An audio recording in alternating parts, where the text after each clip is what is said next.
Cette vidéo vous est présentée par la boutique de Diceall.com, les prix les plus bas sur vos jeux de société favoris.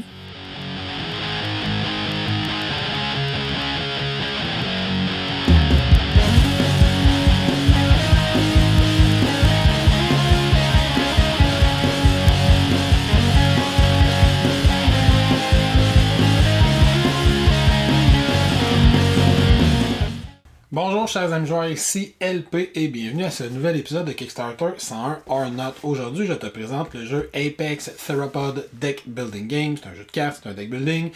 C'est la thématique de dinosaures, si tu n'avais pas encore fait le lien. C'est un jeu techniquement de 1 à 6 joueurs. C'est un jeu compétitif à la base. On va jouer des cartes, acheter des nouvelles cartes, deck building relativement classique avec ces petites twists à lui que je vais te montrer. Celui qui va avoir le plus de points de victoire à la fin de la partie va l'emporter. C'est un jeu qu'on joue un certain nombre de rounds prédéterminés. Et il y a également un mode solo. Dans cette vidéo-là, je vais t'expliquer spécifiquement le mode solo, puis vers la fin, je te ferai un petit topo de quelles sont les différences entre le mode solo et le mode compétitif. Mais je t'avertis, si tu sais jouer au mode solo, tu sais jouer au mode compétitif. Mais avec les temps qu'on vit, je vais t'expliquer le mode solo. Fait que je t'explique comment on installe ça, comment on joue, ce que j'en pense, puis c'est ça. Donc, pour la mise en place générale, c'est un jeu qui est un petit peu comme les Legendary, qui a beaucoup de cartes à placer. Fait que commençons. Premièrement, on va avoir le deck de cartes alerte qu'on peut placer face ouverte. On va le mettre ici sur le Alert Deck. On va également avoir un deck d'affliction à préparer. Dans les afflictions, il y a 4 types de cartes. Il y a les pathogènes, il y a les Broken Bones, il y a les Flesh Wounds, Severe Trauma et les virus. 5 types de cartes donc. Et on a un petit rappel. Dans l'aide de jeu, au revers, au verso du livret d'instruction, on a un rappel de quel type de carte ça prend en quelle quantité pour faire mon deck d'affliction. Je joue une partie de 1 à 2 joueurs solo. Donc j'ai besoin de 15 Flesh Wounds, 6 Trauma, 1 virus, 3 Broken Bones et 1 pathogène. On prend tout simplement ça, on va les brasser ensemble, on remet les autres qu'on n'utilise pas dans la boîte. Là, j'avais préparé le deck. On a un gros paquet d'afflictions qu'on n'utilisera pas à chacune des parties, mais qu'on peut aller rajouter des cartes selon le nombre de joueurs qu'on a. Ça, on met ça dans la boîte. Fait que ça, c'est pour ce côté-là du plateau. On a également des petites cartes qu'on va tout simplement mettre. Certains dinosaures peuvent se mettre en position défensive. On va aller se les préparer si on a besoin. Il peut y avoir des zones qui deviennent des zones de désastre. On va aller les préparer au besoin. On va avoir un deck de cartes évolution qui a un paquet de types de cartes à l'intérieur, des types de cartes qu'on peut acheter. Ça, on fait simplement les brasser. On n'a rien à préparer avec ça. On se le met sur notre case évolution qui est en bas à gauche du plateau. On a le Evolve Deck. On va avoir à construire notre deck de cartes également environnement. Fait que dans notre deck de cartes environnement, on va avoir un paquet de cartes. Il y a certaines cartes qu'il faut mettre de côté dans le deck. On a les cartes émergence, la carte impact d'astéroïdes, extinction puis boss threat. On les met de côté. Du reste du deck, on va aller piger 7 cartes dans le mode solo. Est-ce que j'en ai bien 7? 4, 5, 6, 7. On va le piger 7 cartes dans le mode solo. On va sortir la carte boss threat du jeu. Celle-là n'est utilisée que dans le mode multijoueur. On va prendre les deux cartes Extinction Astéroïde. On va les mettre les deux dernières cartes du paquet. Donc Extinction, dernier Astéroïde par-dessus. On met nos 7 cartes par-dessus. Puis ça, c'est mon deck de cartes environnement qu'on va aller placer complètement en haut à gauche. On a aussi 3 cartes émergence. Ça va fixer notre niveau de difficulté du jeu. Présentement, j'ai le mode de niveau de difficulté brutal. Si je mets une carte d'émergence, je vais jouer une partie difficile. 2 cartes d'émergence, une partie moyenne. Si je mets toutes les cartes d'émergence sur le dessus, je fais une partie facile. Grosso modo, les rounds avec les cartes émergence, c'est des rounds plus faciles. On va piger davantage de cartes. Dernière chose que j'ai à placer, c'est mon deck de cartes Hunt, les dinosaures qu'on va chasser. Je l'ai déjà préparé d'avance. Il y a un certain nombre de cartes d'un certain nombre de types qu'on doit piger. Encore une fois, on a une petite référence juste ici. Fait que selon le nombre de decks, nombre de joueurs que j'ai 5 cartes Big Game, 5 cartes Prey, 2 cartes Menace, une carte Titan, une carte Prédateur, puis une carte Boss par joueur à piger, peu importe le nombre de parties. Je précise également que dans ma boîte de classement, les séparateurs, c'est indiqué le nombre de cartes. Fait que si j'ai mes cartes Big Game, c'est indiqué, on me dit lui c'est 5 par joueur, c'est écrit directement sur le séparateur. Fait que dans ma carte solo, on prend juste le nombre de cartes de chaque type et on va brasser ça ensemble. Dans une partie solo, on va regarder, dans toutes les parties, en fait, les cartes boss qu'on va avoir pigées vont nous donner des cartes minions dans le nombre de cartes qu'on doit placer. J'ai pigé la carte, le Tyrannodistan, que je vais aller brasser dans mon deck. Mais le Tyrannodistan vient avec 3 cartes minions. Tyrannodistan également. Je sais que c'est des cartes minions, parce qu'elles sont écrites sur le côté de la carte ici. Fait que je sais que le Tyrannodistan a 3 cartes. Je vais mettre tout ça ensemble. Fait que j'ai mes Big Game, c'est indiqué sur le cas. J'ai mes 5 cartes Big Game. J'ai mes 2 cartes Menace. J'ai ma carte Prédateur. J'ai mes 5 cartes Prey. Et j'ai mes 2 cartes Titan qui composent mon deck. Il y a juste la carte Boss et les cartes Minions que je sais ce que c'est. Parce que je dois aller regarder pour aller chercher les bons Minions. Fait que ça, je brasse mon deck de cartes Hunt. Et ma zone de jeu générale est prête à commencer à jouer. Je ne révèle aucune carte en début de partie. Au niveau de la mise en place individuelle, qu'est-ce qu'on va avoir à faire? Premièrement, on va aller choisir notre espèce de dinosaure. Là, dans ce cas-ci, je vais faire un exemple avec le tyrannosaure. Il y a 5-6 espèces dans la boîte de base. Dans la boîte Collected Edition, je pense qu'il y en a 12. Il y a beaucoup d'espèces de dinosaures qu'on peut prendre. Chaque espèce de dinosaure vient avec son propre deck. Comme ça ici. Fait qu'on va avoir un deck qui sont identifiés avec des cartes Apex. Comme ça ici sur le côté. Fait que ça, c'est le deck de cartes du dinosaure. Avant de faire quoi que ce soit avec ce deck de cartes-là, on va avoir à sortir un certain nombre de cartes-là de ce deck. On va sortir toutes les cartes Hatchling. Il y en a généralement 8. On va sortir la carte Juvénile. Il y en a une dans le deck qui ressemble à ceci. Les cartes Juvéniles, ils ont un 2 d'attaque. La carte Hatchling, elle a un 1 d'attaque comme ça. Et on va sortir les cartes alpha, qui sont comme ça ici. Les 3 cartes alpha, on ne les utilisera pas dans le mode solo. Fait que si on peut les retourner dans la boîte de base, on s'en servira pas. On va également aller chercher notre main de départ. Notre main de départ est composée d'une carte œuf. On peut les prendre dans les starting cards. Celle-là, c'est une Evolve et ça m'indique ici que c'est dans le starting deck. J'ai une carte œuf qui n'a pas de coût. J'ai une carte carcasse de Titan. Qui est aussi identifiée starting deck. Et j'ai 4 cartes de carcasse qui donnent chacun 1 point d'évolution. Ces 6 cartes-là, je vais aller les brasser pour faire ma main de départ. Je vais aller les brasser avec 5 de mes 8 hatchlings.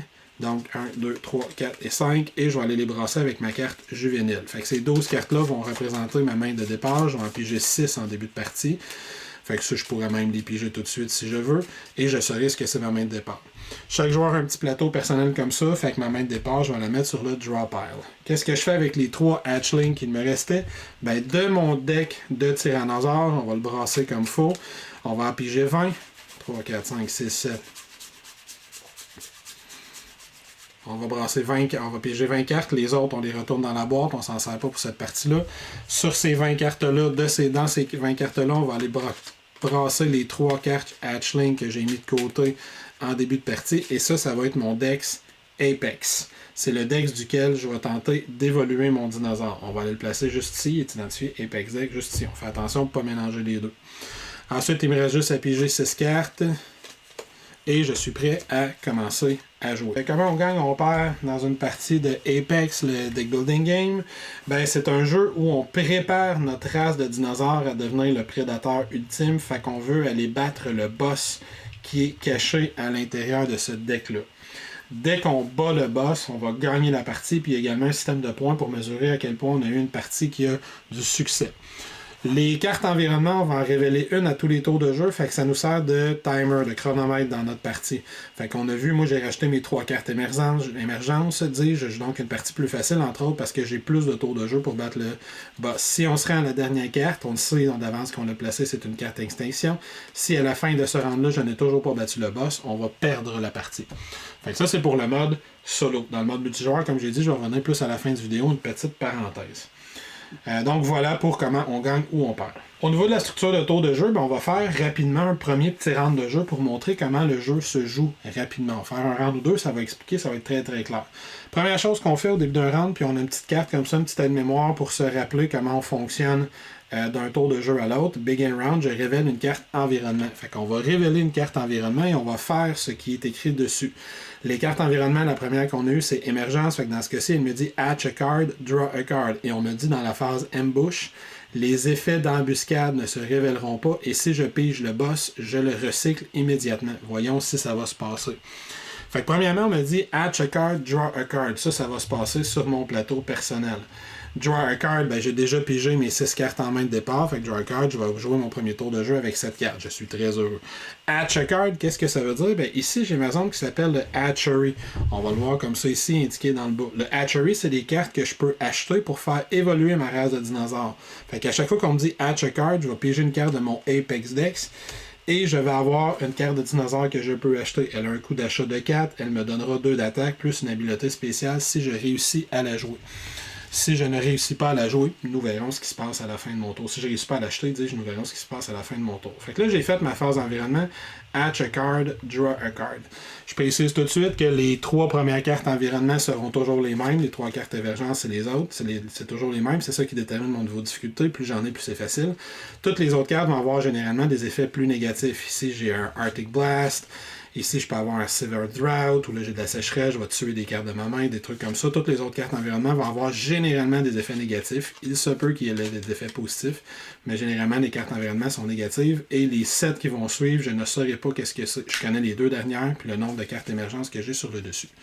Fait que donc, j'ai fait ma phase d'environnement. Deuxième phase que je vais faire, c'est ma phase pour remplir le Game Trail. Le Game Trail, il est juste ici.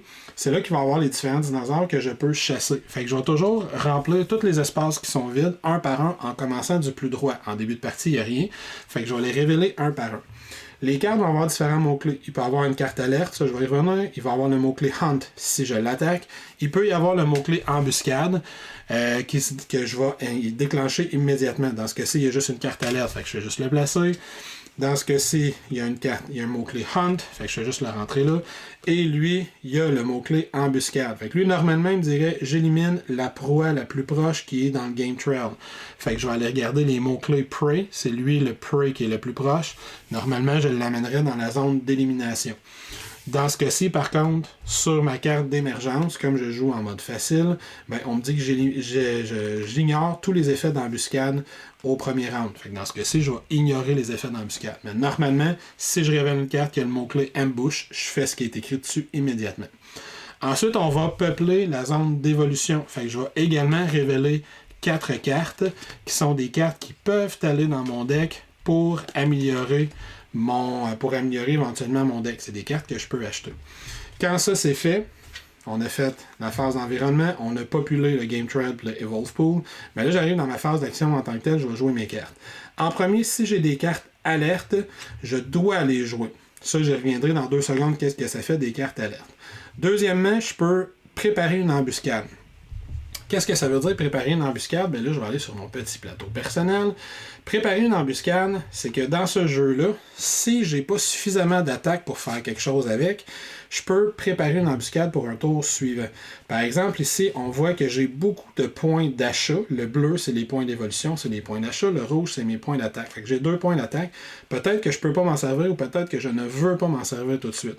Dans tous les cas, on a le droit d'aller placer jusqu'à 3 cartes dans notre zone d'embuscade. Si je place des cartes, que ce soit 1, 2 ou 3, dans ma zone d'embuscade, ben, ce que je vais faire, c'est que je vais gagner une carte alerte et je vais aller la placer dans ma zone de défausse.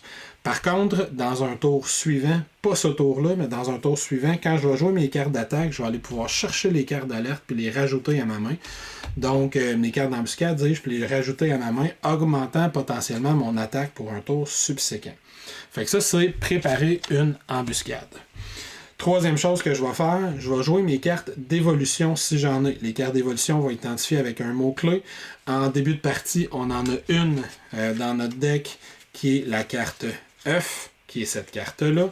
Fait que disons, si j'avais cette carte-là dans ma main à la place de celle-ci, ben rendu à cette phase 6 du jeu, là, je pourrais décider de jouer cette carte-là. On a une zone pour jouer toutes nos cartes. Fait que je joue cette carte-là. Elle me dit « Hatch a card, draw a card ». Donc je pige une carte et je hatch une carte. Donc je rajoute une carte ici que je pourrais acheter pendant ce tour-ci. Si j'avais d'autres cartes évolution dans ma main, ben il faut tout que je les joue avant de commencer à jouer tous les autres types de cartes. Quand j'ai fini de jouer mes cartes évolution, je peux chasser. Aller chasser, c'est qu'on va cumuler nos valeurs d'attaque et on va tenter d'aller battre des dinosaures qui sont dans cette zone-là. On se rappelle que moi, dans mon début de partie, j'avais 2 d'attaque dans ma main. Si j'ai décidé de les placer en embuscade, je ne pourrais pas les utiliser ce tour-là. Mais si par exemple j'étais le tour suivant, fait que disons que j'ai défaussé cette carte-là, j'ai repigé un certain nombre de cartes. Fait que disons que je suis au 2e tour et j'ai ceci dans ma main, on voit que j'ai 5 d'attaque. Mais là, je pourrais utiliser ces 2 cartes-là qui sont en embuscade, aller les rechercher pour monter à 7 d'attaque. C'est pour ça qu'on va faire des embuscades. Fait que quand on veut chasser, qu'est-ce qu'on fait? Disons que je veux chasser le dinosaure qui est juste ici. Je vais dépenser 3 d'attaque. On le fait vraiment une chose à la fois. Fait que je dépense 3 d'attaque. Je mets ça dans mon playing area.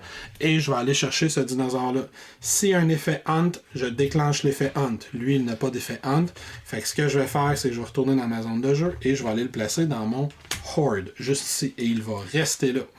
Ensuite, si je remonte à mon Game Trail, là, je vois qu'il me reste encore un 2 d'attaque dans ma main. Fait que je pourrais, par exemple, essayer d'aller battre lui. Je vais mettre mes 2 d'attaque juste ici.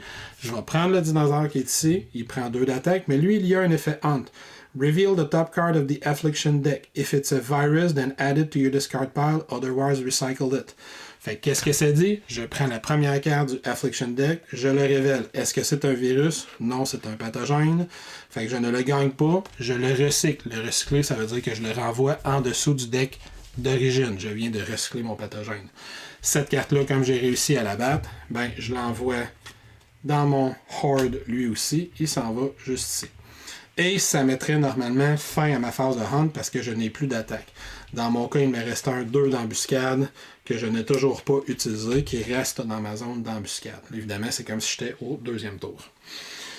Qu'est-ce que je peux faire ensuite quand j'ai fini de jouer? Je peux faire Purchase. Ça, c'est la zone où je vais acheter des cartes. Il y a deux types de cartes que je peux acheter. Je peux acheter mes cartes Apex qui sont juste ici, ou je peux acheter des cartes d'évolution qui sont juste ici. Commençons par les cartes d'évolution. Si j'achète ces cartes-là, les coûts vont être juste ici. Fait que, par exemple, moi, dans ma main, j'ai présentement 4 points d'évolution que je peux dépenser. Fait que je pourrais les mettre dans ma zone de jeu et acheter, par exemple, cette carte-là qui coûte 4 d'évolution et la mettre juste ici. L'autre chose que je peux acheter, pour le même 4 d'évolution, j'aurais pu acheter ma carte Apex et la mettre dans ma défausse. C'est maintenant une carte achetée.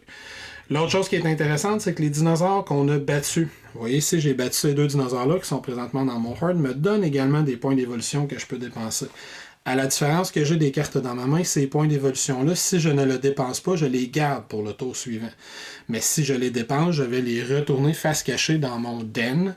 Et c'est ces cartes-là qui vont me valoir des points de victoire à la fin de la partie. Fait que par exemple, si je veux acheter cette carte-là, qui est une Dynamic Vitality, disons que je veux l'acheter, je vais la mettre dans ma défausse. Et je vais dire, ce dinosaure-là, j'ai dépensé ses points d'évolution, je le vais de côté. Je n'aurai plus accès à cette carte-là, mais pour le prochain tour, j'ai encore un 1 d'évolution qui est utilisé. Quand j'ai fini de jouer toutes mes cartes, j'arrive dans la phase End of Round. Qu'est-ce qui se passe dans la phase End of Round? Toutes mes cartes qui sont dans mon Playing Area vont retourner dans ma défausse. Mes cartes qui sont dans mon Horde restent ici. Mes cartes Apex que je n'ai pas achetées, je les renvoie en dessous du deck. Ils sont recyclés. Je vais repiger 6 cartes de ma main. Fait que 1, 2, 3, 4. Je pige donc ces 4 cartes-là que j'aurai disponibles pour le prochain tour. Mon deck est vide. Je repige ces cartes-là. 5, 6. Voici ma main pour le tour suivant. Qu'est-ce que j'ai à faire sur la zone générale à la fin de mon tour de jeu? Je vais recycler la carte qui est la plus à droite de chaque deck. Fait que cette carte-là va retourner en dessous du deck. Cette carte-là va retourner en dessous du deck. Et on va tasser toutes les cartes à droite. Je serai donc prêt pour mon 2e tour de jeu. Fait que cette carte-là, on va la recycler. Le premier tour de jeu est fini. Dans mon cas, moi, j'aime bien les garder en haut à droite pour savoir ça fait combien de tours que j'ai joué. Je révèle la carte suivante. Ça me dit c'est une autre carte émergente. Je joue à facile, donc je pige une carte supplémentaire et je hatch. Donc je sors une carte dans mon hatchery que je pourrais acheter pendant le tour. J'aimerais bien ça parce qu'elle me donne un gros 3 d'attaque. Il n'y en a pas tant que ça dans le deck.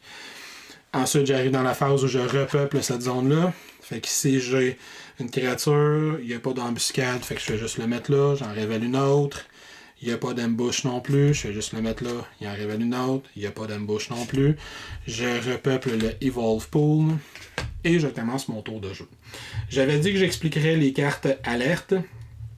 Fait que disons que je commence un autre tour de jeu.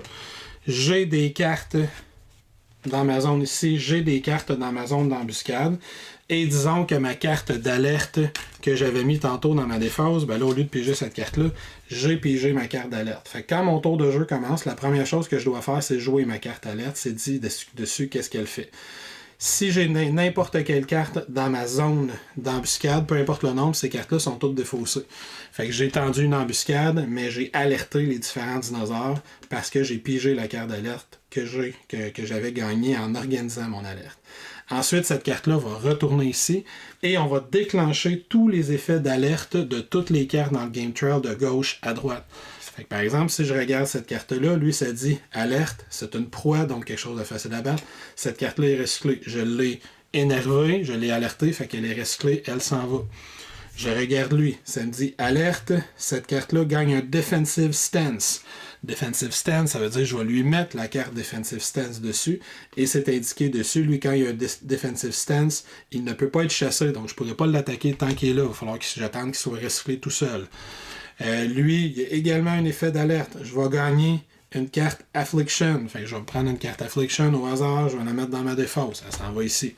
Les cartes Affliction, on s'en doute, ils vont pourrir le deck. Les Flesh Wounds font juste le pourrir, mais les traumas vont me faire rajouter de plus en plus de cartes négatives, etc. Puis lui aussi, je vais y mettre un Defensive Stance qui va avoir un effet particulier. Lui, est-ce qu'il y a un effet alerte? Lui, il n'y a pas d'effet alerte, donc il se déclenche rien. Fait que ça a été assez désastreux mon tour parce que j'ai déclenché une alerte, parce que j'ai pigé ma carte alerte. Ensuite, je vais commencer mon tour de jeu. Fait qu'en premier, je vais jouer mes cartes évolution si j'en ai. Je vais jouer cette carte-là, donc je pige une carte et je hatch une carte, donc je rajoute une carte. Quand on hatch une carte puis on gagne une carte qui n'a pas de coût, mais elle s'en vient directement dans notre main. On n'a pas besoin de la payer pour l'avoir. Fait qu'il y a une couple de petits hatchlings qu'on a brassés là-dedans.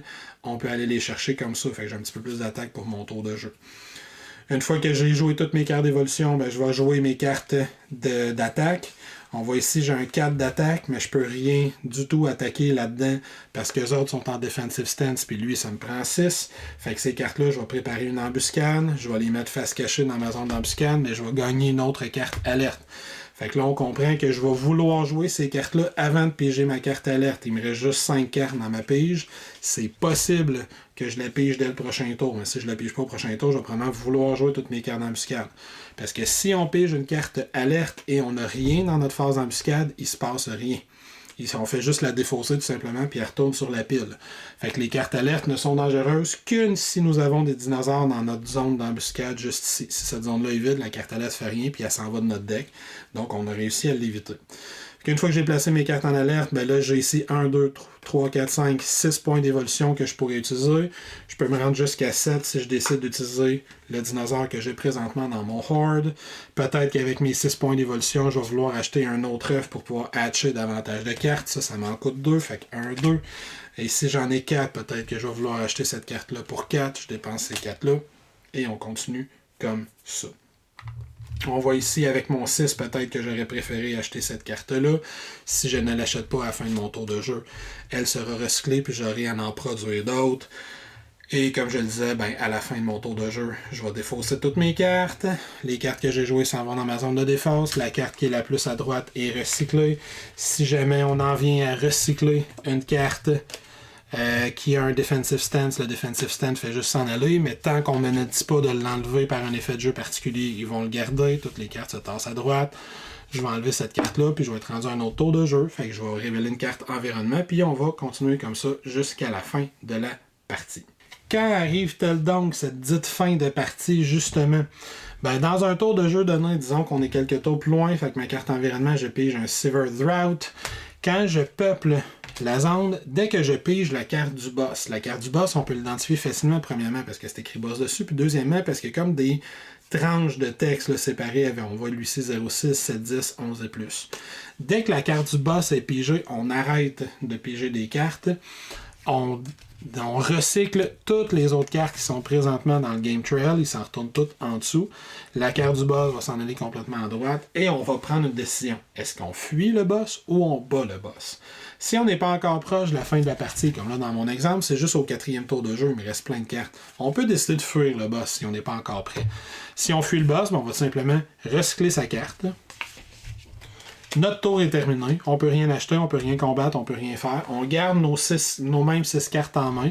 On va défausser la carte environnement. On va révéler une carte environnement. Puis on va repeupler comme d'habitude. On va recommencer un tour de jeu. Fait que si on rencontre le boss puis on n'est pas prêt, on perd un tour de jeu tout simplement. Mais si on rencontre le boss puis on décide qu'on est prêt, voici comment ça fonctionne. À partir de ce moment-là, on va pouvoir jouer des cartes évolution juste pour piger des cartes, détruire des cartes, etc. Mais nos cartes évolution ne pourront plus faire l'effet de hatch a card. Fait qu'on ne pourra plus révéler des nouvelles cartes hatchery pour acheter des nouvelles cartes pour venir dans notre deck. De la même façon, quand on est dans le boss fight, on ne pourra plus acheter du card du Evolve Pool. Mais le boss fight, mis à part ça, fonctionne comme un tour de jeu normal. Fait qu'on va jouer nos cartes dans notre zone de jeu qui est juste ici. On va jouer nos cartes pour tenter d'avoir le plus d'attaques possible. On va utiliser nos effets, fait qu'il peut y avoir des cartes évolution spéciales qu'on va jouer qui vont nous faire piger davantage de cartes, qui vont nous faire détruire des afflictions, etc., etc. Puis quand on va avoir fini de jouer nos cartes, on va calculer notre puissance à l'attaque et on va aller la comparer avec l'effet du boss. Fait que si par exemple, si je me rends de 0 à 6, ben ça me dit que je dois éliminer une carte Apex ou une carte œuf et la bataille est finie. Fait que j'aurais éliminé une carte Apex parmi les cartes que j'ai jouées. Par exemple, peut-être que je devrais éliminer cette carte-là qui est indiquée Apex dessus. Je l'envoie dans la Elimination Pile et la bataille est terminée. Bataille terminée, ça veut dire que je procède dans une fin de round normale. Donc je vais recycler cette carte-là, on pige une nouvelle carte environnement, puis on continue un nouveau round de jeu. Fait que ça va prendre un temps avant que lui revienne, vu que je vais l'avoir recyclé, il va être à la fin du deck.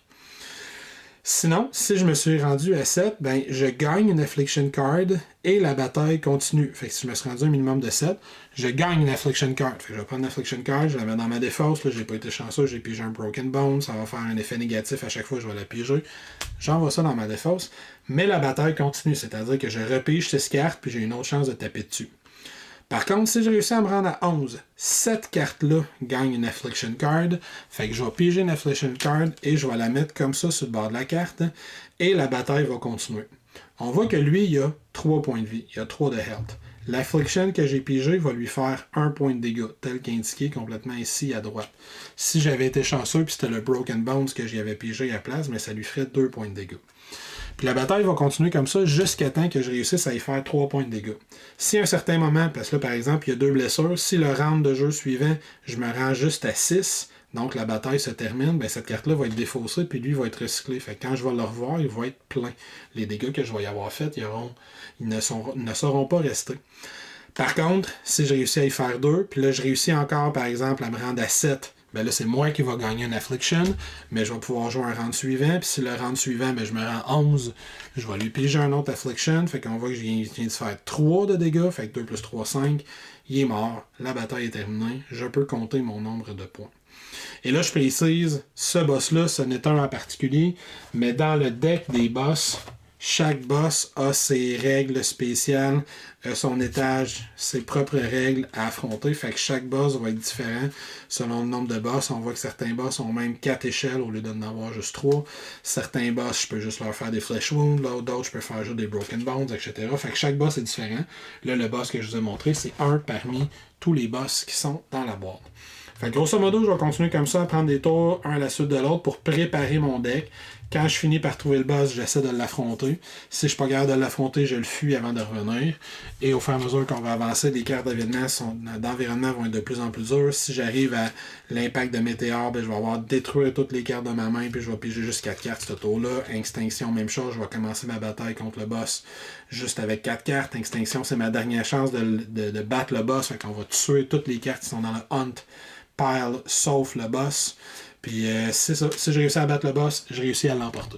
Dernière petite chose, c'est également un jeu que dans le mode solo, on a un nombre de points de victoire à la fin. Fait qu'on a un boss à battre, on doit le battre. Si on le bat pas, on perd la partie. Si on le bat, on gagne la partie. Mais on peut mesurer notre taux de succès.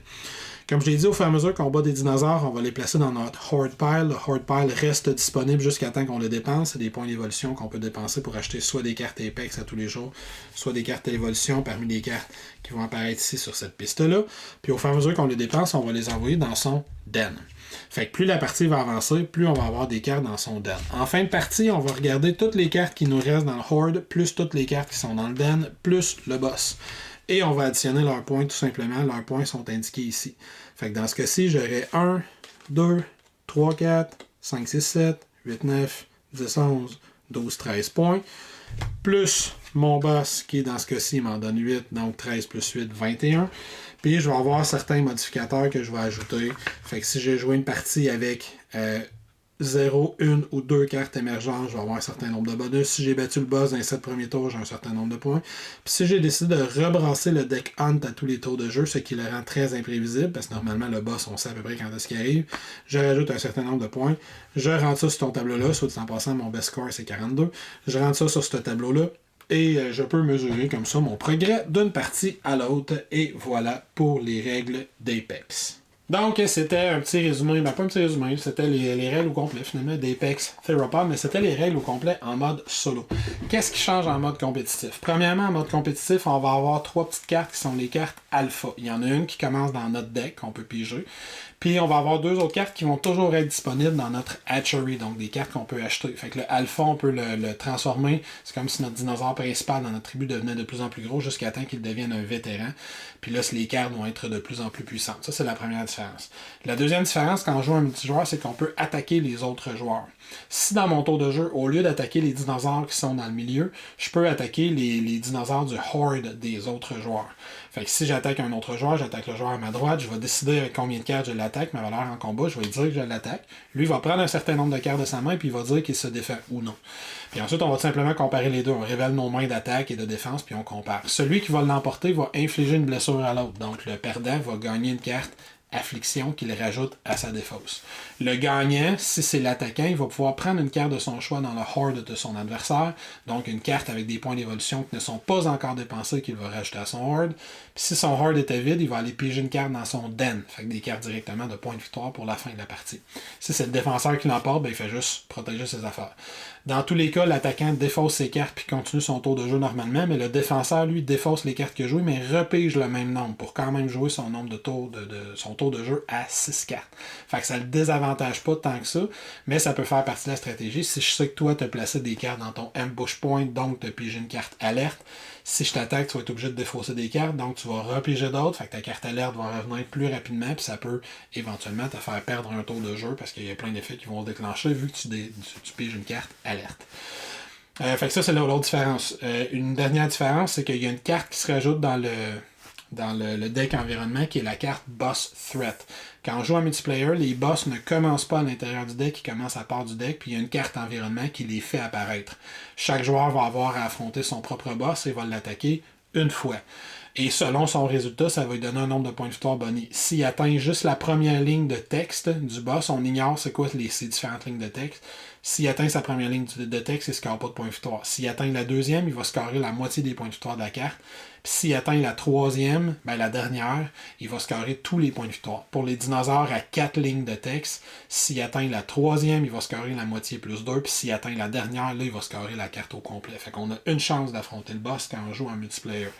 Il y a une variante où on dit, une fois que les boss fights commencent, si tu veux, on peut rentrer la règle solo, fait que des séries de rounds subséquentes, consécutives. Puis si on réussit à battre notre boss, on gagne les points de victoire de ce boss-là. Mais ça, c'est une variante. Dans la règle de base, tu l'affrontes juste une fois. Fait que ça, c'est pour les petites différences. Sinon, ça se joue pareil, comme je l'ai dit. Il y a des petites choses, là, le deck de carte évolution, au lieu de se recycler juste à la fin du tour, il se recycle évidemment entre chacun des tours de joueurs. Même chose pour le game trail, les dinosaures qu'on peut chasser, ils se recyclent entre chacun des tours de joueurs au lieu de se recycler juste à la fin du tour.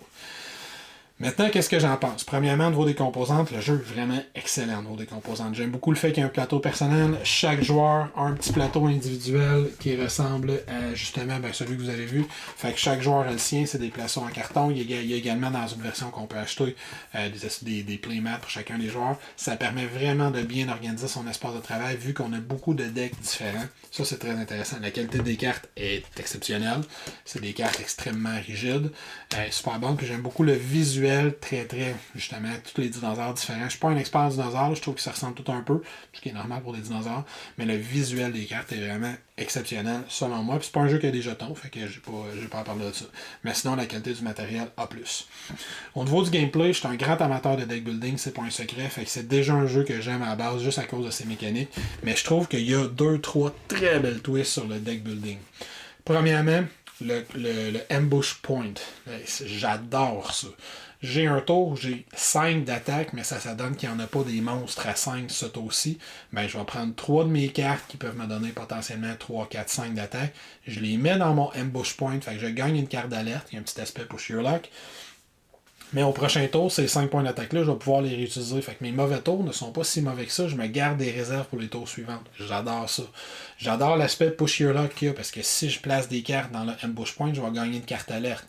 La carte alerte, quand j'ajoute puis mon ambush point est vide, tout est beau, il se passe rien. Mais si j'ajoute puis il reste des cartes dans mon ambush point, là, il y a plein d'effets qui vont se déclencher. J'alerte tous les dinosaures qu'il y a autour. Fait que ça, j'aime beaucoup cet aspect-là. Puis en plus, je trouve ça très, très, très thématique. Même dans le jeu solo, je trouve ça hyper thématique de pouvoir organiser des embuscades avec ces dinosaures. J'adore ça. Il y a plein de cartes qui ont rapport avec ça. L'autre affaire que j'aime beaucoup, c'est ce qu'il appelle le Horde. Je tue un dinosaure, le dinosaure s'en vient dans mon Horde, il va me donner des points d'évolution, mais je suis pas obligé de les utiliser tout de suite.